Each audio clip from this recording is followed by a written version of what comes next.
Hello दोस्तों, मैं श्री स्वागत करता हुआ आपका हमारे यूट्यूब चैनल नॉलेज असिमुलेटर में। आज बात करूंगा एक महान व्यक्ति के विषय में। सन 1891 में रत्नागिरी नाम का वो स्थान, महाराष्ट्र की वो भूमि जहां जन्म हुआ किसका? एक प्रोफाउंड पावरफुल दलित लीडर का, एक ऐसे शक्तिशाली पावरफुल पॉलिटिशियन, एक इकोनॉमिस्ट, एक प्रोलिफिक राइटर, एक थेरेसिस्ट, एक ऐसा महान व्यक्ति जो आगे जाके बुद्धिज़्म का रिवाइवलिस्ट भी बना।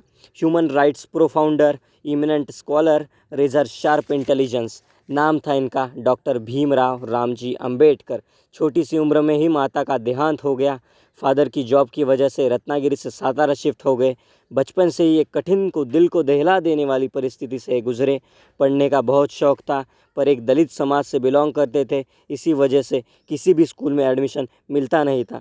पर पिता ने जुगाड़ लगाया, नज़दीकी स्कूल में एडमिशन दिलवाया। खुश थे, बहुत खुश थे। पर जब स्कूल गए तो टीचर ने उन्हें अंदर ही नहीं आने दिया। बाहर बैठकर पढ़ते थे, ध्यान लगा कर पढ़ते थे। एक दिन टीचर ने उन्हें क्वेश्चन सॉल्व करने के लिए बुलाया। जैसे ही वो क्वेश्चन सॉल्व करते, सारे बच्चे चिल्लाने लगे, मास्टर जी, क्या आपको पता नहीं ये निचली जात का है, ये निचली जात को बिलोंग करता है। इसी तरह की कई चोटें उन्हें जीवन में सहनी पड़ी। एक बार तो कुएं के पास पानी पीने गए तो इतनी मार पड़ी कि क्या कहे। एक बार रिक्शा में बैठकर जा रहे थे, बीच रास्ते में उस रिक्शा चालक को पता चला कि ये निचली जात का है, ये निचली जात को बिलोंग करता है। उसी वक्त उस रिक्शा वाले ने बाबा साहब को नीचे उतरने को कहा और कहा, तू निचली जात को बिलोंग करता है, तू निचली जात का लड़का है, मेरे रिक्शा में तू नहीं बैठ सकता। जानते हैं, उस समय छूने से ही नहीं, परछाई से भी डरते थे लोग इनके। लोगों को लगता था यदि इनकी परछाई हम पर पड़ी तो हम अपवित्र हो जाएंगे। ये अपवित्र का जो दर्द उन्हें सहना पड़ा, इसी दर्द ने बाद में बहुत बड़ा इम्पोर्टेंट रोल प्ले किया बाबा साहब की ज़िंदगी में। उस दौरान सयाजी महाराज गायकवाड़ नाम के एक राजा हुआ करते थे, जिन्होंने बाबा साहब की तकलीफ़ को समझा, बाबा साहब की परिस्थिति को समझा। बहरहाल बाबा साहब की पढ़ने की इतनी इच्छा देखकर उन्होंने बाबा साहब को स्पॉन्सर्ड किया एंड उन्हें स्कॉलरशिप प्रोवाइड करी, जिसकी मदद से वो वेस्ट में जाकर पढ़ सके। देखिए, बात आज की नहीं है, 112 साल पुरानी है। उस समय सबसे निचले पायदान से उठकर एक महार जात का लड़का इंग्लिश में एंटर करके आया मुंबई से। उसके बाद वही बीए करी पॉलिटिकल साइंस एंड इकोनॉमिक्स में। यही नहीं रुका, जो स्कॉलरशिप मिली थी उसकी मदद से निकल गया कोलंबिया यूनिवर्सिटी न्यूयॉर्क में।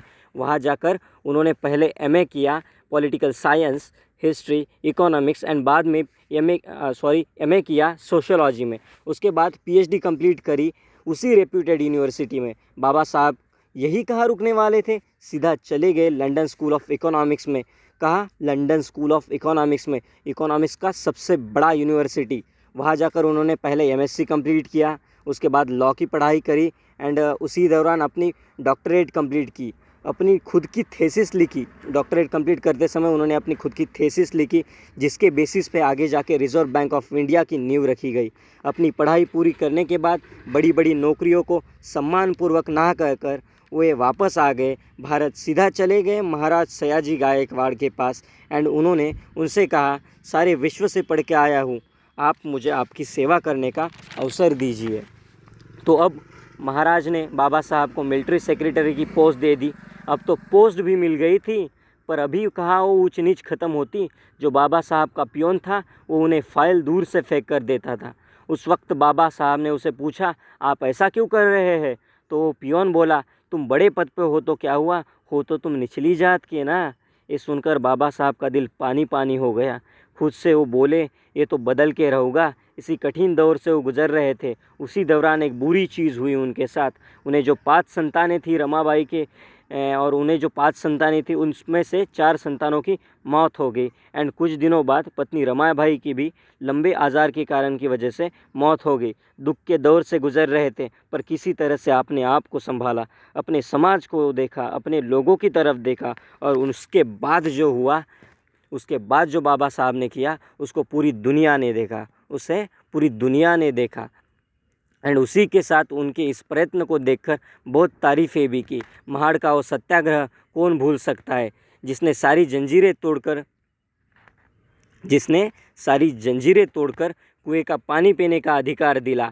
महाड़ का वो सत्याग्रह जिसके बाद हुआ पूना पैक्ट, बाबा साहब और गांधी जी के बीच में हुआ, उसने तो निचले वर्ग को रिजर्वेशन का लाभ दिलवाया। उनकी 2 किताबें, the evolution of provincial finance in British India और the problem of the rupee, इन्हीं 2 किताबों की, ये जो 2 किताबें हैं, इनके आधार पे रिजर्व बैंक ऑफ इंडिया की रचना की गई। कैन यू इमेजिन, एक छोटा सा लड़का जो निचली जात को बिलोंग करता है, जिसे पढ़ाने का और पढ़ाई करने का भी जो है अधिकार नहीं है, आगे जाकर इतना बड़ा बना कि उसकी बुद्धि के बलबूते द कॉन्स्टिट्यूशन ऑफ इंडिया लिखा गया। एक और किस्सा बताता हूँ आपको। आफ्टर ड्राफ्टिंग कमेटी थी, उस ड्राफ्टिंग कमेटी का चेयरमैन बनाया गया। बहरहाल मन तो करता है बहुत बोलता जाऊँ इन पर। इतने बुद्धिमान इंसान, इतने शक्तिशाली इंसान, इतना रेजर शार्प इंटेलिजेंस कि कितनी भी बोला जाए, कितना भी बोला जाए कम है इनके लिए। पर वक्त की सीमा है, इसीलिए अपनी केस स्टडी यही ख़त्म करता हूँ।